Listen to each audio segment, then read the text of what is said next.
for, of course, no, giving us this platform, syempre yung media, and we do know double condolences po ito.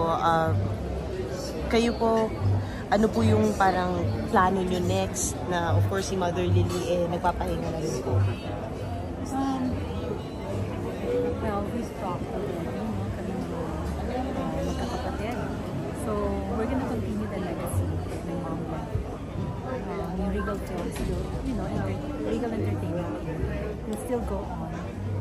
You were doing that and you were really good at it, di ba po? Meron po ba siyang mga last messages sa'yo regarding vision nyo for Regal? Actually, every time naman it's not really her final message or what. She always loved the industry. And she would always say continue producing, don't leave. Because, this is my world. Minahal niya tong industriya. So gusto niya namin to continue what she started.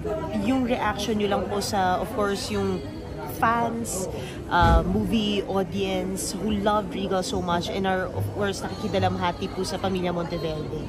Papasalamat po ako sa kanila na through the years, hindi nila binitawan yung mga what my mom had produced. Nakakatuwa lang po. Ano po yung hindi nyo makakalimutan na mensahe ng isang supporter ng Regal na talagang tumatak po sa inyo that, of course, keeps the family going as well?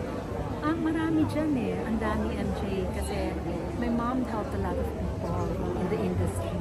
So when I read the messages on social media, you can tell that, wow, grabe.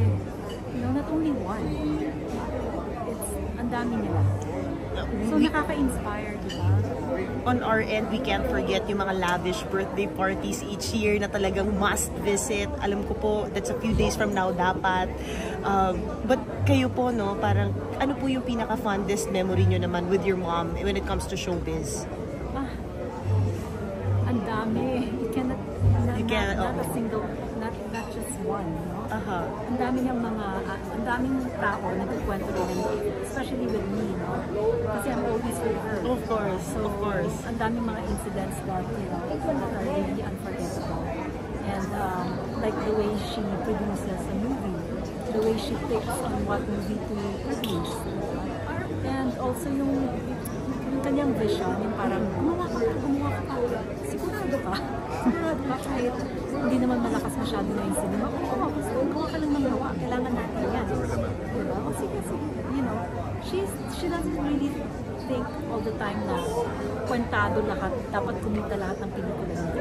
It's really more on what she can contribute to the industry. Why was that so important? Na ipag-produce ka ng ipag-produce? Kakaiba nga yung yung nasa loob niya She's not just a businesswoman, but she is really someone who's very passionate in the industry. Kasi yun talaga if you love something, di ba, pag may anak ka, binibigay mo lahat. Ito ang turing niya dito sa mundo niya This is her life. This is how she lived for the past 50 years, more than 50 years. Nandito siya. In Regal as well. Thank you so much.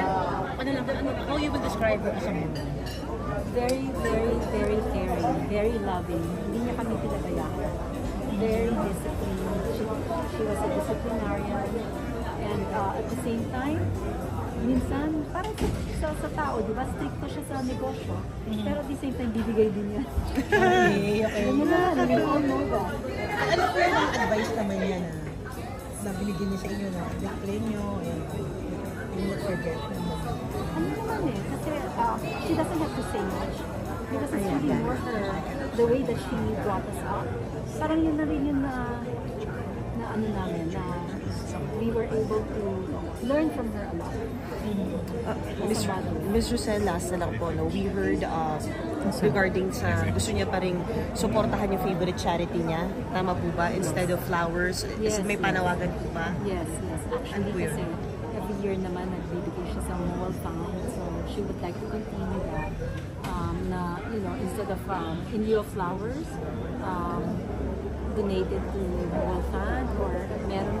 And our brothers and sisters also talked about giving to Cancer Society because she was a cancer, nagka-cancer siya. And then also, sa church. Ang dami niyang pinulungan din mga seminarians. Wow. Thank you so much. Thank you. Salamat po.